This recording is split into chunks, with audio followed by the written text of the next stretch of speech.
सामाजिक न्याय शब्द तो हम सबने सुना है, रोज सुनते हैं, पर कभी सोचा है इसका असली मतलब क्या है? चलिए आज इसी को समझने की कोशिश करते हैं। तो सबसे पहले एकदम बेसिक सवाल पर आते हैं। आखिर ये न्याय, ये जस्टिस है क्या चीज? देखिए, ये कुछ कुछ प्यार जैसा मामला है ना? हम सब इसे महसूस करते हैं। पता चल जाता है कि कब न्याय हुआ और कब नहीं। लेकिन जब कोई पूछ ले कि भाई डिफाइन करो इसे, तो शब्द कम पड़ जाते हैं। बड़ा मुश्किल है ऐसे परिभाषा में बांधना। तो फिर इसे समझें कैसे? एक काम करते हैं, थोड़ा सा टाइम में पीछे चलते हैं और देखते हैं कि दुनिया के बड़े बड़े थिंकर्स, बड़े बड़े दार्शनिकों ने न्याय के बारे में क्या सोचा, क्या कहा। अगर हम पुराने भारत की बात करें तो न्याय धर्म से जुड़ा था। धर्म मतलब वो सोशल ऑर्डर जो समाज को चलाता है, और इस धर्म को बनाए रखना राजा का सबसे बड़ा काम था। वहीं अगर चीन चले तो कन्फ्यूशियस कहते थे कि भाई देखो, एक अच्छा राजा वो है जो गलत काम करने वालों को सजा दे और अच्छा काम करने वालों को इनाम। सिंपल। और एंशिएंट ग्रीस में प्लेटो ने एक बहुत अच्छी बात कही। उन्होंने कहा कि न्याय का मतलब है सबकी भलाई, ठीक वैसे ही जैसे एक डॉक्टर अपने हर मरीज का भला चाहता है, बिना किसी भेदभाव के। अच्छा, ये तो हो गई पुरानी बातें। तो फिर आज के जमाने में क्या बदला? यहां एंट्री होती है जर्मन फिलोसोफर इमैनुअल कांट की, और उन्होंने एक रेवोल्यूशनरी आइडिया दिया। उन्होंने कहा कि हर इंसान की अपनी एक डिग्निटी होती है, एक गरिमा होती है, और इसलिए न्याय का असली मतलब ये है कि हर एक इंसान को अपनी काबिलियत निखारने और अपने लक्ष्य पाने का बराबर मौका मिले। तो कांट के इस आइडिया को अगर हम और समझना चाहें तो इसे 3 मेन प्रिंसिपल्स में बांट सकते हैं। सोचिए कि एक फेयर सोसाइटी बनाने के 3 सबसे जरूरी बिल्डिंग ब्लॉक्स हैं। पहला प्रिंसिपल तो बहुत सीधा साधा है, इक्वल ट्रीटमेंट फॉर इक्वल्स, यानी समान लोगों के साथ समान बर्ताव। मतलब साफ है, किसी के साथ भी उसकी क्लास, कास्ट, रेस या जेंडर के आधार पर भेदभाव नहीं होना चाहिए। 1 मिनट के लिए सोचिए, 2 लोग हैं, दोनों एक ही काम कर रहे हैं। मान लीजिए दोनों पत्थर तोड़ रहे हैं या दोनों पिज्जा डिलीवरी कर रहे हैं। तो क्या यह सही होगा कि एक को उसकी जाति की वजह से ज्यादा पैसे मिले और दूसरे को कम? नहीं ना, बिल्कुल नहीं। बराबर काम तो बराबर दाम। लेकिन क्या न्याय का मतलब हमेशा हर हाल में सबके साथ एक जैसा बर्ताव करना है? यहीं पर चीजें थोड़ी इंटरेस्टिंग हो जाती हैं, और आता है हमारा दूसरा प्रिंसिपल, प्रोपोर्शनल जस्टिस, यानी समानुपातिक न्याय।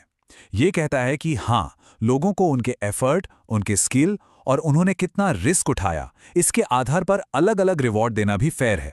सोचिए, एक क्लास में एग्जाम हुआ और टीचर ने सबको बराबर नंबर दे दिए। जिसने रात दिन पढ़ाई की उसे भी बी ग्रेड, और जिसने कुछ नहीं पढ़ा उसे भी बी ग्रेड। क्या यह न्याय है? बिल्कुल नहीं। न्याय तो यही है कि जिसने जितनी मेहनत की, जिसके जवाब जितने अच्छे थे, उसे उतने नंबर मिले। और अब आते हैं तीसरे और शायद सबसे जरूरी सिद्धांत पर, जो सोशल जस्टिस की एकदम जड़ में है। वो है रिकॉग्निशन ऑफ स्पेशल नीड्स, यानी विशेष जरूरतों का खास ख्याल रखना। ये प्रिंसिपल मानता है कि कभी-कभी फेयर होने के लिए ही लोगों के साथ अलग बर्ताव करना जरूरी हो जाता है, उनकी खास परिस्थितियों को देखते हुए। इसका एक बहुत बड़ा उदाहरण हमारे देश में शेड्यूल्ड कास्ट्स और ट्राइब्स के लिए आरक्षण की व्यवस्था है। इसके पीछे तर्क ये है कि जिन समुदायों ने पीढ़ियों से सामाजिक भेदभाव झेला है, उन्हें एक लेवल प्लेइंग फील्ड देने के लिए जरूरी है। ये इसी तीसरे प्रिंसिपल का एक रियल वर्ल्ड एप्लीकेशन है। तो सवाल ये उठता है कि इन तीनों प्रिंसिपल्स को, समान बर्ताव, समानुपातिक न्याय और विशेष जरूरतों का ख्याल, इन्हें बैलेंस कैसे किया जाए? ये बहुत मुश्किल सवाल है। लेकिन एक फिलोसोफर हुए जॉन रॉल्स, जिन्होंने इसका जवाब देने के लिए एक कमाल का थॉट एक्सपेरिमेंट दिया। चलिए उसे देखते हैं। चलिए एक कल्पना करते हैं। मान लीजिए कि एक नया समाज बनाने की जिम्मेदारी दी जाती है, सारे नियम कानून बनाने हैं। पर इसमें एक ट्विस्ट है। आपको ये बिल्कुल नहीं पता कि उस समाज में आपका जन्म कहाँ होगा। रॉल्स इसे कहते हैं वेल ऑफ इग्नोरेंस, यानी अज्ञानता का पर्दा। आप इस पर्दे के पीछे हैं। आपको नहीं पता कि आप अमीर घर में पैदा होंगे या गरीब, किसी ऊंची जाति में या नीची, सेहतमंद होंगे या बीमार, कुछ नहीं पता। तो अब इस अज्ञानता के पर्दे के पीछे से समाज के नियम बनाने हैं। कौन से नियम बनाएंगे? रॉल्स कहते हैं कि कोई भी समझदार इंसान ऐसे नियम बनाएगा जो सबसे ज्यादा फेयर हों। क्यों? ताकि अगर किस्मत से वो समाज के सबसे कमजोर तबके में भी पैदा हो, तो भी उसकी सेफ्टी और डिग्निटी बनी रहे। मतलब हर कोई ये पक्का करेगा कि समाज में एजुकेशन, हाउसिंग, हेल्थ केयर जैसी बेसिक चीजें तो सबको मिले ही मिले। ये एक तरह से अपने लिए ही सबसे बुरे हालात के खिलाफ एक इंश्योरेंस पॉलिसी लेने जैसा है। ये सब सुनने में तो बहुत अच्छा लगता है थ्योरी में, पर असल दुनिया में न्याय लाया कैसे जाए? और यहीं से एक बहुत बड़ी बहस शुरू होती है।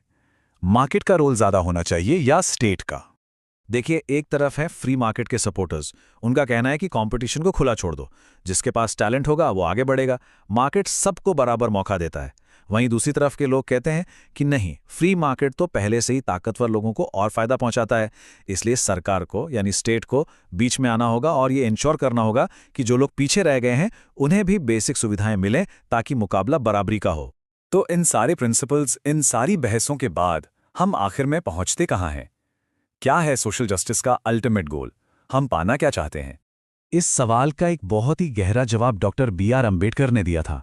उन्होंने कहा, एक न्यायपूर्ण समाज वो है जिसमें सम्मान की भावना ऊपर उठे और अवमानना की भावना नीचे जाए, और एक करुणामय समाज का निर्माण हो। कितनी गहरी बात है। तो आखिर में सोशल जस्टिस का मतलब एब्सोल्यूट इक्वालिटी नहीं है। मतलब ये नहीं कि सब बिल्कुल एक जैसे हो जाएं। इसका मतलब है कि हर इंसान को वो मिनिमम कंडीशंस मिलें जिससे वो एक हेल्दी और सिक्योर लाइफ जी सके और अपने सपनों को पूरा करने का उसे बराबर का मौका मिले।